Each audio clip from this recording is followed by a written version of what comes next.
Ezekiel Mbok. Yeah. The oral application by the state seeks orders that the respondent be detained for a further 30 days pending completion of investigations by the police officers who are seized of the matter. A counsel for the state have submitted that there are now new developments as autopsies conducted on bodies that were recovered from Shakahola mass graves indicate that some of the victims died of strangulation, and there is also evidence of blunt trauma on others. This report or information urged the prosecution counsel, who was not available to the state at the time the motion dated 28th of April was presented, hence the new basis for orders being sought. The state has relied on the affidavit of Mr. George Muriuki, ASP, sworn today, whose contents in the form of depositions I will summarize as follows: that there have been a substantial change of circumstances that warrant the court to grant custodial orders of the respondent for a fresh period of 30 days to make a total of 37 days. That there is evidence that deaths occurred in the respondent's church as per the OB reports annexed to the deponent's earlier affidavit in support of the application dated 28th of April, that although the deaths were reported to the police, there was no reason at the time to suspect that the cause of death was criminal in nature, as no autopsies had been conducted on the bodies at the time.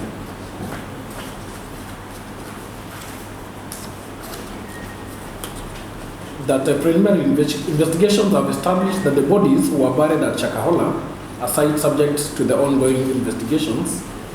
That exhumation of more bodies has been done and autopsies conducted on the same have revealed that the causes of death of some of the victims were not natural but possible homicides. That there is need for DNA sampling and testing to be conducted to ascertain whether any of the bodies exhumed at Shakahola belonged to the people or individuals who are said to have met their demise at New Life Prayer Center. That in the event that the deaths which occurred at New Life Prayer Center are found to be of the persons whose remains have been exhumed from the Shakahola site, murder charges will be preferred against the respondent. That the respondent commands a youth following and is a person of immense influence who is likely to interfere with witnesses. It is on the basis of the foregoing depositions that the state seeks that the respondent be detained for a fresh period of 30 days. The state relied on the decisions of Coleman and Wolfson and Republic versus Diana Suleiman Said and another, and Mukhtar Ibrahim Ali versus Republic, rather, as cited in the case of Mukhtar Ali Republic, and also the decision of Philip Ondara Onyancha and two others, which I've had the occasion to peruse and which provide the general jurisprudence that a court is mandated on application by a party to vary the terms of bond or bail in the event of change of circumstances, provided that relevant facts for reconsideration are provided and are tenable. Counsel appearing for the respondent have resisted the application, urging that what the state is attempting to do is a witch hunt and an attempt to use the court process to curtail the respondent's liberty for as long as possible by claiming that the circumstances have changed to warrant such detention. It is stated that the respondent has cooperated with the police by presenting himself when he was summoned and even recorded a statement under inquiry. The respondent's counsel further state that there are no change of circumstances that have been demonstrated by the state to warrant further detention of the respondent, which will effectively result in the curtailment of his liberty, which is a constitutional right. Learned counsel for the respondent submit that although the investigations to be considered were previously premised on a myriad of criminal offenses, there is now no explanation as to where those offenses have fizzled out to, resting with the investigating officer zeroing in on the suspected offense or offenses of murder, an indication of malice on the part of the investigations. Further, it is argued by the respondent's counsel that the fact that the autopsies have been conducted cannot possibly be construed to be a new matter that would not have been reasonably in the hands of the investigators, as the very purpose of the exhumation of the bodies was naturally expected to be for purposes of determining the causes of death inter alia. It is further submitted that the results of the autopsies, therefore, were expected and are not a new discovery, and that in any event, the results will not affect the matter before these courts, as the deaths have all along been associated with one Paul Mackenzie, his church, and his property, his land.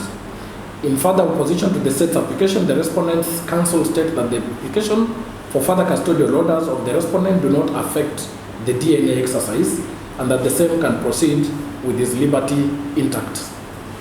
The respondent submits further through his counsel that it has not been demonstrated by the state how his perceived influence over his followers or church members will derail or impede investigations, or the manner in which he will interfere with witnesses.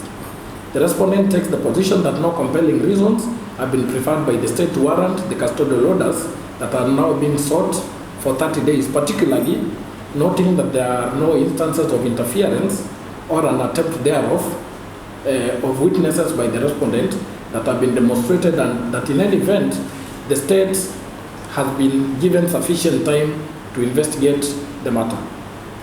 The respondent places reliance on the decision of Oscar Sudi Kipchumba and Republic, in which Ngugi J, as he then was, synthesized what is now popularly referred to as the double test.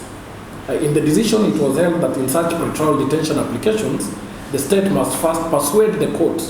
that it is acting in absolute good faith and that the continued detention of the individual without a charge being preferred is inevitable due to existing exceptional circumstances. And that secondly, the court observed, the state must demonstrate that the continued detention of the individual without charge is the least restrictive action it can take in balancing the interests in a potential criminal trial. The state, in rejoinder, told the court that as the initial application was made under the Prevention of Terrorism Act, POTA, it is available for this court to extend the detention period for a further 30 days, noting that POTA provides for such extension for up to 60 days. It should be 360 days, 360 days.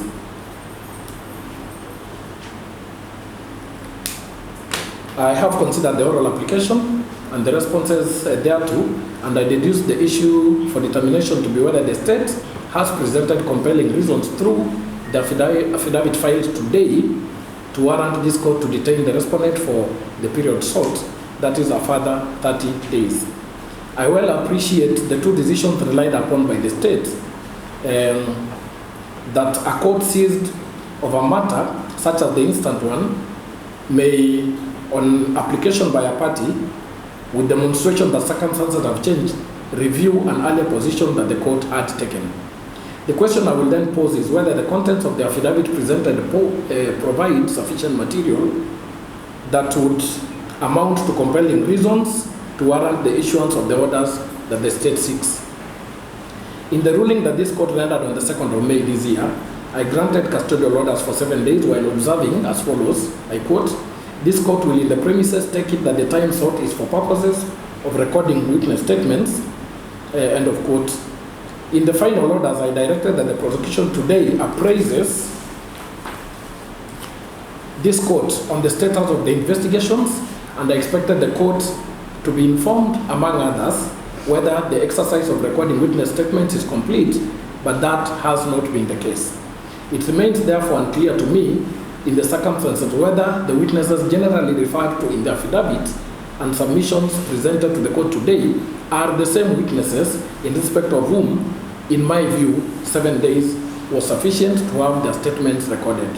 I say so because the previous application was premised on the ground that witnesses had not recorded statements. It is instructive from the record that the application dated 28th of April 2023 indicated that the respondent was being investigated for offenses under various statutes, which included the offense of radicalization under POTA. In the oral application before me, which in my view is an application independent of the one dated 28th of April 2023, though related, and from the affidavit filed today, it emerges that the only offense or offenses currently under investigation with regard to the respondent is the offense of murder. In the wake, I do not agree that this is a matter under POTA. for which long incarceration period for a cumulative period of up to 360 days can be sought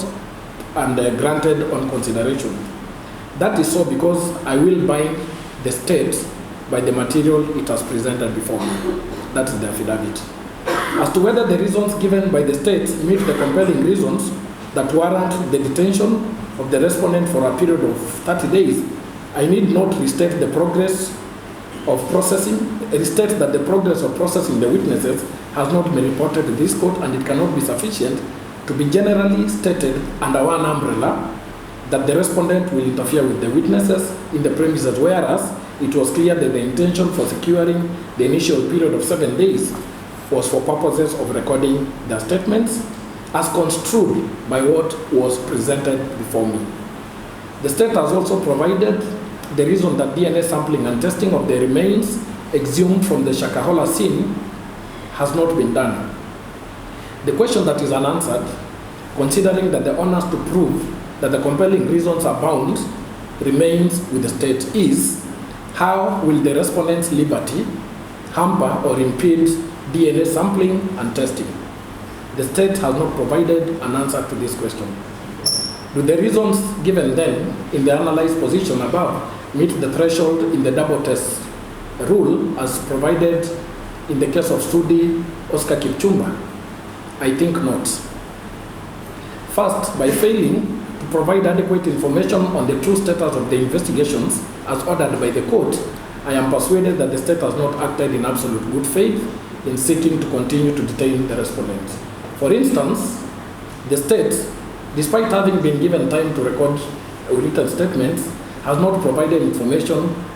on the position now subsisting, whether those witnesses have recorded statements or not. Second, the argument that DNA sampling and testing is yet to be done cannot be a tenable reason. As I have stated above, it has not been demonstrated how the respondent will impede that exercise. The state did not respond to the respondent's plea for bond or bail. I will then dispose of the state's oral application as follows. A, the respondent shall be admitted to a bond of 3 million shillings with one surety of similar amount or an alternative of cash bail of 1.5 million shillings. B, the bond bail terms granted in the above shall subsist until the respondent is formally charged and or until investigations are concluded. C, the respondent shall not, before being formally charged, it is important regarding the respondent shall not, before being formally charged or while investigations are ongoing, address, make comments, or discuss in public any matters concerning the events relating to what is now commonly referred to as the Shakahola massacre. D, the respondent shall report to the investigating officer once a week